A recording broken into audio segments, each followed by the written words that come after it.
కొత్త స్కూటర్ని కాదు పాత స్కూటర్ని కొత్త స్కూటర్లా లాంచ్ చేసిన బజాజ్. హోండా నుండి రాబోతున్న కొత్త ఎలక్ట్రిక్ బైక్, తీరనున్న ఎలక్ట్రిక్ కార్ ఓనర్ల సమస్యలు, ఇలాంటి ఇంట్రెస్టింగ్ న్యూస్ వేసుకొని ఈ రోజు నేను మీ ముందుకు వచ్చేసాను. హలో ఫ్రెండ్స్, నా పేరు ఆదిత్య అండ్ ఈవీ తెలుగుకి స్వాగతం. ఫ్రెండ్స్, ఈరోజు డేట్ వచ్చేసరికి డిసెంబర్ 14 గురువారం అండ్ వెల్కమ్ టు ఈవీ ముచ్చట్లు ఎపిసోడ్. ఈ ఈవీ ముచ్చట్లు ఎపిసోడ్ అనేది ప్రతి గురువారం మన ఛానల్లో వస్తుంది. అండ్ ఈ వీక్ మన ఈవీ ఇండస్ట్రీలో జరిగిన లేటెస్ట్ అప్డేట్స్ అండ్ న్యూస్ని ఈ వీడియోలో మనం అయితే డిస్కస్ చేసుకుంటాము. ఇక ఎలాంటి లేట్ చేయకుండా ఈ వీక్ న్యూస్లోకి అయితే వెళ్ళిపోదాము. ఫ్రెండ్స్, ఫస్ట్ న్యూస్ బజాజ్ నుండి. బజాజ్ రీసెంట్గా ఒక కొత్త వేరియంట్ అయితే అన్వీల్ చేయడం జరిగింది. కొత్త స్కూటర్ కాదండి, కొత్త వేరియంట్ మాత్రమే. ఇప్పుడు ప్రస్తుతం బజాజ్లో మనకి మొత్తంగా 3 వేరియంట్స్ అయితే అవైలబుల్గా ఉంటాయి. ఒక్కో వేరియంట్ గురించి మాట్లాడుకుంటే ఫస్ట్ వేరియంట్ వచ్చేసరికి ప్రీమియం అనమాట. ఇది పాత స్కూటరే, దీంట్లో పెద్దగా చేంజెస్ ఏమీ లేవు. సో ఈ పాత స్కూటర్ని ఇప్పుడు వీళ్ళు ప్రీమియం అని పిలుస్తున్నారు. సో మనకు ఆల్రెడీ తెలుసు, ఈ ప్రీమియం అనే వేరియంట్లో మనకి 108 కిలోమీటర్ల రేంజ్ అయితే వస్తుంది. 63 కిలోమీటర్ల టాప్ స్పీడ్ వరకు ఈ స్కూటర్ చేరుకుంటుంది. ఫ్రంట్ అండ్ రేర్లో మనకి డిస్క్ బ్రేక్స్ లభిస్తాయి అండ్ 800 వాట్ల ఆన్బోర్డ్ ఛార్జర్ అనేది లభిస్తుంది. అండ్ దీంట్లో మనకి యాప్ కనెక్టివిటీ కూడా ఉంటుంది. డిస్ప్లే వచ్చేసరికి బ్లాక్ అండ్ వైట్ డిస్ప్లే ఉంటుంది. అండ్ దీని ఎక్స్షోరూమ్ కాస్ట్ వచ్చేసరికి 1,15,000 రూపాయలు. సో ఇన్ఫర్మేషన్ మనందరికీ తెలుసు. సో ఇప్పుడు కొత్తగా వీళ్ళు దీంట్లోనే అర్బన్ అనే ఒక కొత్త వేరియంట్ని అయితే అన్వీల్ చేయడం జరిగింది. ఇక ఈ అర్బన్ వేరియంట్లో డిఫరెన్సెస్ ఏంటంటే, మెయిన్ డిఫరెన్స్ వచ్చేసరికి దీని డిస్ప్లే. ఈ అర్బన్లో వీళ్ళు సేమ్ అదే బ్లాక్ అండ్ వైట్ డిస్ప్లే, కాకపోతే కలర్లో ఇప్పుడు మనకి ఆ ఫిగర్స్ అనేవి కనిపిస్తాయి. సో ఈ కలర్ డిస్ప్లే అనేది ఉంటుంది. అండ్ రేంజ్ని కూడా వీళ్ళు 5 కిలోమీటర్లు అయితే పెంచడం జరిగింది. ఈ అర్బన్ వేరియంట్లో మనకి 113 కిలోమీటర్ల రేంజ్ అనేది వస్తుంది. అండ్ ఛార్జర్ వచ్చేసరికి వీళ్ళు బయటికి తీసేశారు. ఇప్పుడు మనకి ఆఫ్ బోర్డ్ ఛార్జర్ అనేది లభిస్తుంది. అండ్ అది కూడా 650 వాట్ల ఛార్జర్. సో ఛార్జింగ్ టైం అనేది కాస్త మనకి ఎక్కువ ఉంటుంది. అండ్ 2 కొత్త కలర్స్ని కూడా వీరి అర్బన్ వేరియంట్లో ఇంట్రడ్యూస్ చేయడం జరిగింది. బట్ ప్రైస్ మాత్రం వీళ్ళు సేమ్ ఉంచారు. ప్రీమియం వేరియంట్ కావాలనుకున్నా, ఈ అర్బన్ వేరియంట్ కావాలనుకున్నా 1,15,000 మనమైతే పే చేయాల్సి ఉంటుంది.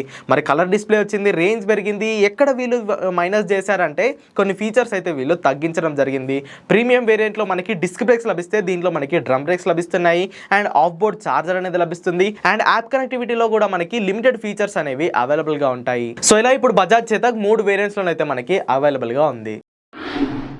ఫ్రెండ్స్, నెక్స్ట్ న్యూస్ హోండా నుండి. 2030 సంవత్సరం కల్లా 30 ఎలక్ట్రిక్ వెహికల్స్ని లాంచ్ చేస్తామని హోండా ఇంతకు ముందే మనకైతే చెప్పడం జరిగింది. ఆ 30 వెహికల్స్లో ఆల్రెడీ 2 ఎలక్ట్రిక్ స్కూటర్స్ అయితే మనకి కన్ఫర్మ్ అయిపోయాయి. దాంట్లో ఒకటి హోండా యాక్టివా ఎలక్ట్రిక్ అండ్ ఇంకోటి మనకి fixed battery pack or removable battery ప్యాక్తో రానుంది. ఈ 2 స్కూటర్స్లో ఒకటి ఫిక్స్డ్ బ్యాటరీ ప్యాక్తో వస్తుంది, ఒకటి పోర్టబుల్ బ్యాటరీ ప్యాక్తో అయితే రానుంది. సో ఇప్పుడు న్యూస్ ఏంటంటే, హోండా ఇంకో కొత్త ఎలక్ట్రిక్ బైక్ని కూడా మన ఇండియాలోనైతే లాంచ్ చేయబోతుంది. సో ఇప్పుడు నేను చెప్పిన ఈ 2 ఎలక్ట్రిక్ స్కూటర్స్ ముందుగా గ్లోబల్గా లాంచ్ అవుతాయి, దాని తర్వాత మన ఇండియాకి వస్తాయి. బట్ ఇప్పుడు లాంచ్ అయిపోయే ఈ ఎలక్ట్రిక్ బైక్ మాత్రం ఫస్ట్ మన ఇండియాలోనే లాంచ్ అవుతుంది అండ్ అది మన ఇండియాలోనే తయారవుతుంది. సో ఈ బైక్ గురించి హోండా రీసెంట్గానే అన్వీల్ చేయడం జరిగింది. సో ఈ ఎలక్ట్రిక్ బైక్ వచ్చేసరికి 2024 ఎండింగ్ కల్లా మన ఇండియాలో లాంచ్ అయ్యే ఛాన్స్ ఉంది. అండ్ ఈ బైక్ 110 to 125 cc కాంపిటీషన్గా వీళ్ళైతే లాంచ్ చేయనున్నట్టు హోండా అయితే చెప్పడం జరిగింది. అండ్ ఇంకో ఇంట్రెస్టింగ్ థింగ్ ఏంటంటే, ఈ బైక్ పోర్టబుల్ బ్యాటరీ ప్యాక్తో అయితే రానుంది. సో ఈ బైక్ గురించి నేను చాలా ఎక్సైటెడ్గా ఉన్నాను. ఇంతవరకు దీని గురించి మనకి స్పై ఇమేజెస్ కానీ టెస్టింగ్ షార్ట్స్ కానీ ఇంకా రివీల్ అవ్వలేదు. చూద్దాము, రానున్న రోజుల్లో ఇవి రివీల్ అయ్యే ఛాన్సెస్ అయితే ఉంది. సో ఇక ఈ బైక్ని పక్కన పెట్టేస్తే, హోండా యాక్టివా ఎలక్ట్రిక్ని ఈ హోండా కంపెనీ వాళ్ళైతే జనవరి 9వ తేదీన అయితే షోకేస్ చేయనున్నారు. సో యూఎస్లో CES అంటే కన్జ్యూమర్ ఎలక్ట్రానిక్ షో అయితే జరగనుంది. సో ఆ షోలో హోండా వాళ్ళ అప్కమింగ్ ఎలక్ట్రిక్ వెహికల్స్ని వాళ్ళు అక్కడ షోకేస్ చేసే ఛాన్స్ ఉంది. అండ్ దాంట్లోని భాగంగానే హోండా యాక్టివా ఎలక్ట్రిక్ని కూడా మనం అక్కడ చూసే ఛాన్స్ అయితే ఉంది. ఫ్రెండ్స్, నెక్స్ట్ న్యూస్ ఏథర్ నుండి. మనం ప్రీవియస్గానే మాట్లాడుకున్నాము, ఏథర్ 2 కొత్త ఎలక్ట్రిక్ స్కూటర్స్ని మార్కెట్లోకి అయితే తీసుకురానుంది.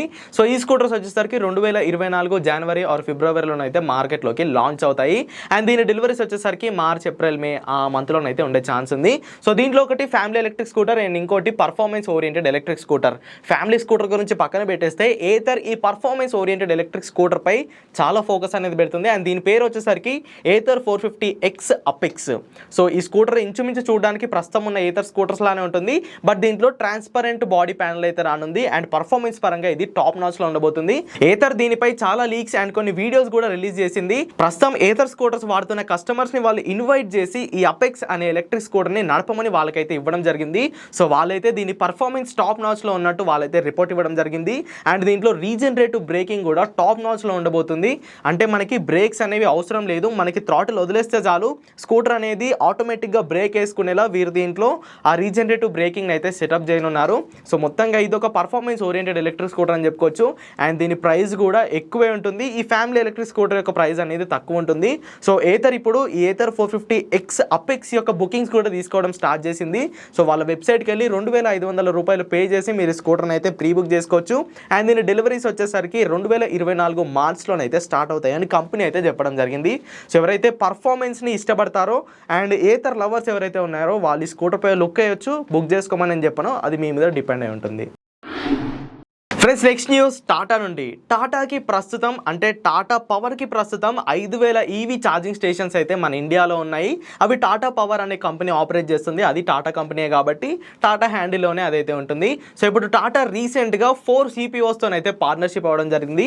CPOస్ అంటే ఛార్జ్ పాయింట్ ఆపరేటర్స్. ఇప్పుడు లయన్ ఛార్జ్, జియాన్ ఛార్జ్ ఇలాంటి ఛార్జింగ్ స్టేషన్స్ ఉన్నాయి కదా. సో అలాంటి 4 కంపెనీస్తో టాటానైతే రీసెంట్గా టైఅప్ అయింది.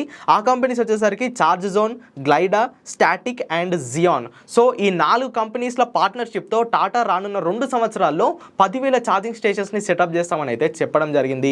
సో రానున్న 2 సంవత్సరాల్లో మనకి ఈ Tata power charging stations and వీళ్ళు కొత్తగా ఇన్స్టాల్ చేయబోయే 10 ఛార్జింగ్ స్టేషన్స్తో కలుపుకొని 2 సంవత్సరాల్లో మనకి 15,000 ఛార్జింగ్ స్టేషన్స్ అయితే తయారవుతాయి. సో ఈ ఛార్జింగ్ స్టేషన్స్ని మొత్తం ఈ 5 కంపెనీస్ కలిసి యూజ్ చేసుకుంటాయి. అంటే టాటా పవర్ యాప్లోనే మనకి ఈ ఛార్జింగ్ స్టేషన్స్ అంటే ఈ 4 కంపెనీస్ సెటప్ చేయబోయే ఛార్జింగ్ స్టేషన్స్ యొక్క ఇన్ఫర్మేషన్ కూడా ఈ టాటా పవర్ యాప్లో మనకి దొరికిపోతుంది. అండ్ వీటన్నిటికీ ఒకటే పేమెంట్ గేట్వే ఉంటుంది. RFID కార్డ్స్ అని రీసెంట్గానే టాటా ఇలా ట్యాప్ చేస్తే పని అయ్యే కార్డ్స్ని అయితే రిలీజ్ చేయడం జరిగింది. సో ఆ కార్డ్స్ మీరు కొనుక్కొని డైరెక్ట్గా ఛార్జింగ్ స్టేషన్ దగ్గరికి వెళ్ళి ఆ కార్డ్ని ట్యాప్ చేసి మీ కార్ని అయితే ఛార్జ్ చేసుకోవచ్చు. సో ఇలా రానున్న 2 సంవత్సరాల్లో టాటా నుండి మనకి 15,000 ఛార్జింగ్ స్టేషన్స్ అయితే రెడీ అవనున్నాయి. అండ్ రీసెంట్గానే టాటా BPCL అంటే భారత్ పెట్రోలియం వాళ్ళతో కూడా పార్ట్నర్షిప్ చేసుకుంది. సో వీళ్ళ పార్ట్నర్షిప్లో భారత్ పెట్రోల్ బంక్స్లో 7,000 ఛార్జింగ్ స్టేషన్స్ని అయితే టాటా వాళ్ళు సెటప్ చేయనున్నారు. సో టాటా వాళ్ళు డైరెక్ట్గా టాటా పవర్ వాళ్ళు డైరెక్ట్గా సెటప్ చేయరు. ఈ 4 పార్ట్నర్షిప్ కంపెనీస్ ఏవైతే ఉన్నాయో వాళ్ళు ఈ BPCL పెట్రోల్ బంక్స్లో వాళ్ళ ఛార్జింగ్ స్టేషన్స్ అయితే సెటప్ చేస్తారు. అండ్ వీళ్ళు చెప్పిన దాని ప్రకారం హైవేస్లో వీళ్ళైతే మెయిన్గా కాన్సన్ట్రేట్ చేయనున్నారు. మన ఇండియా హైవేస్ పైన సుమారుగా 90 ఈవీ ఛార్జర్ని వారు సెటప్ చేస్తామని చెప్పారు. సో 100 కిలోమీటర్లకు ఒక ఛార్జర్ ఉండేలా చూసుకుంటామని టాటాని అయితే చెప్పడం జరిగింది. సో ఈ లెక్కన వేసుకుంటే మనం రానున్న 2 సంవత్సరాల్లో ఇండియాలో ఛార్జింగ్ స్టేషన్స్ నెట్వర్క్ అనేది చాలా పెరగనుంది. ఎలక్ట్రిక్ కార్ ఓనర్స్ ఎలాంటి దిగులు లేకుండా లాంగ్ డ్రైవ్స్ కూడా ఈజీగా వేసుకోవచ్చు. ఫ్రెండ్స్, నెక్స్ట్ న్యూస్ మహీంద్రా నుండి. టాటా 100 స్పీడ్లో వాళ్ళ ఛార్జింగ్ స్టేషన్ నెట్వర్క్ని అండ్ వాళ్ళ సేల్స్ని కూడా ఇంప్రూవ్ చేసుకుంటూ వెళ్తుంది. మరి టాటాకి కాంపిటీటర్ అయిన మహీంద్రా ఊరికే ఉంటుందా? సో వాళ్ళకి ప్రస్తుతం మహీంద్రాలో ఒకే ఒక ఎలక్ట్రిక్ కార్ ఉంది, మహీంద్రా XUV 400 అని. సో 2024 జనవరిలో దీని ఫేస్ లిఫ్ట్ వర్జన్ని మహీంద్రాని అయితే లాంచ్ చేయనుంది. రీసెంట్గానే టాటా నెక్సాన్లో ఫేస్ లిఫ్ట్ వర్జన్ వచ్చింది. సో దానికి కాంపిటీషన్గానే ఇప్పుడు మహీంద్రా కూడా XUV 400 యొక్క ఫేస్ లిఫ్ట్ వర్జన్ అయితే లాంచ్ చేయనుంది. అండ్ దాని తర్వాత 2024 జూన్లో మహీంద్రా XUV 300 కార్ ఏదైతే ఉందో దాంట్లో ఎలక్ట్రిక్ వర్జన్ని కూడా లాంచ్ అయినట్టు మహీంద్రాని అయితే ప్రకటించడం జరిగింది. ప్రస్తుతం ఉన్న XUV 400 కొత్త డిజైన్ ఏమీ కాదు. ఈ XUV 300 యొక్క లెంత్ను పెంచి ఈ 400 అని ఎలక్ట్రిక్ వర్జన్లో వాళ్ళైతే లాంచ్ చేయడం జరిగింది. ఇప్పుడు ఎలాంటి లెంత్ని పెంచకుండా Tata Nexon EV medium range vehicle ఏదైతే ఉందో దానికి కాంపిటీషన్గా ఈ XUV 300 EVని అయితే మహీంద్రా లాంచ్ చేయనుంది. దీంట్లో 35 kWh బ్యాటరీ ప్యాక్ ఉండే ఛాన్స్ ఉంది. ప్రస్తుతం ఉన్న నెక్సాన్ EV మీడియం రేంజ్లో మనకి 30 kWh బ్యాటరీ ఉంటుంది. సో ఆ లెక్కన వేసుకుంటే నెక్సాన్ EV మీడియం రేంజ్ కన్నా ఈ XUV 300 EVలో మనకి రేంజ్ అనేది కాస్త ఎక్కువ చూడడానికి లభిస్తుంది. ఇది 2024 జూన్లో వస్తుంది కాబట్టి అప్పుడు మనం దీని గురించి పూర్తిగానైతే మాట్లాడుకుందాము. సో ఇప్పుడు టాటాకి కాంపిటీషన్ ఇస్తూ మహీంద్రా కూడా నెమ్మదిగా వాళ్ళ కార్స్ని అయితే ఇంక్రీజ్ చేస్తుంది. ఫ్రెండ్స్, నెక్స్ట్ న్యూస్ హ్యుండై నుండి ప్రస్తుతం మనకి Hyundai Kona EV and Hyundai ionic 5 అనే 2 ఎలక్ట్రిక్ కార్స్ ఉన్నాయి. అండ్ వీళ్ళ కంపెనీ నుండి రాబోయే 3rd ఎలక్ట్రిక్ కార్ వచ్చేసరికి హ్యుండై క్రెటా EV. ఆల్రెడీ ఈ కార్కి సంబంధించిన స్పై షాట్స్ కానివ్వండి, దీని టెస్టింగ్ వీడియోస్ కానీ మనకు ఆల్రెడీ లీక్ అయిపోయాయి. సో ఇప్పుడున్న న్యూస్ ఏంటంటే ఈ హ్యుండై క్రెటా EVలో 45 kWh బ్యాటరీ ప్యాక్ ఉంటుందని కొన్ని లీక్స్ అయితే రావడం జరిగింది. సో ఈ కార్ వచ్చేసరికి MG ZS EVకి కాంపిటీషన్గా అయితే మార్కెట్లోకి లాంచ్ అవనుంది. ప్రస్తుతం ఉన్న MG ZS EVలో మనకి 50.3 kWh బ్యాటరీ ప్యాక్ అయితే ఉంటుంది. అండ్ ఇది 350 కిలోమీటర్ల రియల్ రేంజ్ వరకు ఇవ్వగలుగుతుంది. సో ఈ క్రెటా EV గురించి మాట్లాడుకుంటే దీంట్లో 45 kWh బ్యాటరీ ప్యాక్ ఉంటుంది కాబట్టి సుమారుగా 300 కిలోమీటర్ల రేంజ్ మనం దీని నుండి అయితే ఎక్స్పెక్ట్ చేయొచ్చు. ప్రస్తుతం ఇది టెస్టింగ్ స్టేజ్లోనే ఉంది. 2024 సెకండ్ హాఫ్లో ఈ కార్ అయితే మన మార్కెట్లోకి లాంచ్ అవుతుంది. అండ్ 2025 స్టార్టింగ్లో ఈ కార్ యొక్క డెలివరీస్ అనేవి స్టార్ట్ అవుతాయి. Friends, last news Adani group నుండి. మన ఇండియాలో ఎన్ని బిజినెస్ సెక్టార్స్ ఉన్నాయో అన్నిట్లోనూ అదానీలో ఒక వేల్ అయితే ఉంటుంది. సో ఇప్పుడు వీళ్ళు ఈవీలో అంటే ఈవీ బిజినెస్లో కూడా వాళ్ళ ఏల్ని అయితే పెట్టనున్నారు. సో రీసెంట్గా వచ్చిన రిపోర్ట్ ప్రకారం అదానీ టోటల్ గ్లాస్ లిమిటెడ్ అనే కంపెనీ 2030 సంవత్సరం కల్లా 75 పబ్లిక్ ఈవీ ఛార్జింగ్ స్టేషన్స్ని సెటప్ చేస్తామని ప్రామిస్ అయితే చేయడం జరిగింది. సో ఆల్రెడీ నేను చెప్పినట్టు రానున్న రోజుల్లో ఈవీ ఎలక్ట్రిక్ కార్ డ్రైవర్స్ ఎవరైతే ఉన్నారో వాళ్ళు టెన్షన్ పడాల్సిన అవసరమే లేదు.